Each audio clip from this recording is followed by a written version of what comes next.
Masyado tayo ng tilapia. Yung isang buo baon ni bunso. Yung mga hiniwa sa amin at sa aming trabahante. Masyado tayo ng tilapia. Yan lang lahok, sibuyas, kamatis, ito na po yung luya, kalamansi, oyster sauce, bawang. Yan. Iprito ko muna yung tilapia na 4 na piraso. Bali, 6 na hiwa kasi yung 3 tilapia. Hiniwa ko ng tagkalahati. Tapos hinati ko ang isang buo. Tapos yung isang buo baon ni bunso. Yan. Magsyado daw kami ng tilapia na may itlog. Ng asin at saka bitsin. Bago iprito para mas malasa. Bago isersyado, yan. Baon at saka ulam na. Yan.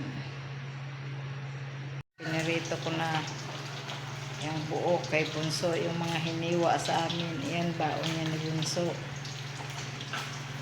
Sersyado. Pinaprituhan ko ng isda.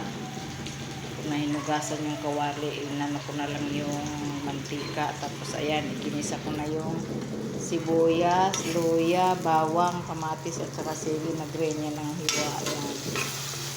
Tapos nito saka ko ilagay yung itlog muna para maluto yung itlog, hindi malangsa.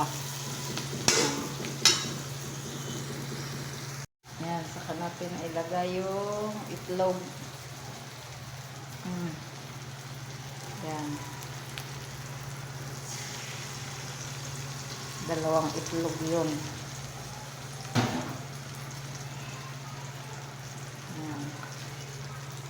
Haluin muna bago may bitsin na to tsaka asin. Kaya kung nag-aano ng seasoning pag mga bitsin asin lang talaga, oyster sauce. Yan.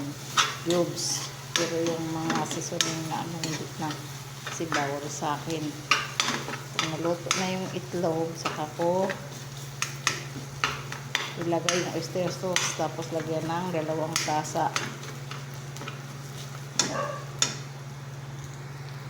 2 tasa ang initubig. Saka ko ilagay yung isdang piniritong tilapia. Nilagay ko na yung oyster sauce kasi ito na yung itlog. Ko lagyan ng tubig.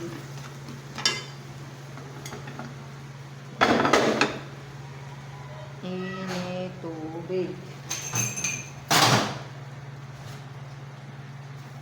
Tasa.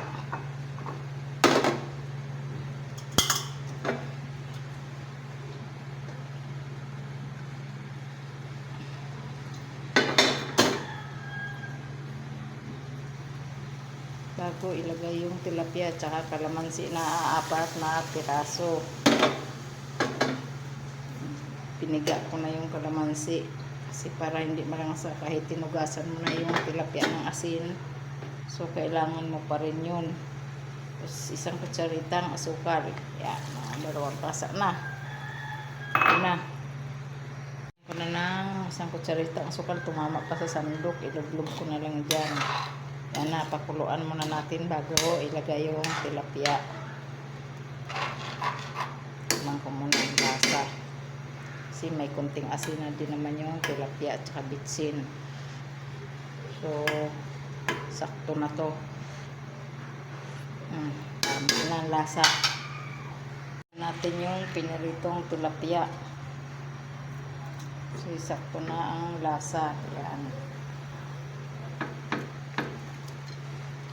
Isang buo kay bunso ang baon. Ito ulam ng hapunan. Kaya kiyabay naman din yung 2 hiwa. Sa amin din libro yung 2 hiwa kasi hindi naman ako pwede magpakarami. Yan, napuno na yung maliit na kawali. Tatakpan ko na lang siya. Dito na natin sa tagiliran ko kay bunso. Kasi papasok si bunso mamayang alas 6. Alis silang nito nyo na alas 6. 7:30 time niya. Yung kalamansi na 4 na piraso, piniga ko na. Ayan yung katas niya. Tapos may hiwang sili na green 3. Yan. Pagkatapos nito, panghuli ko to ilagay itong kalamansi na may sili. Yan. Masyado. Ilalagay ko na yung kalamansi na may sili.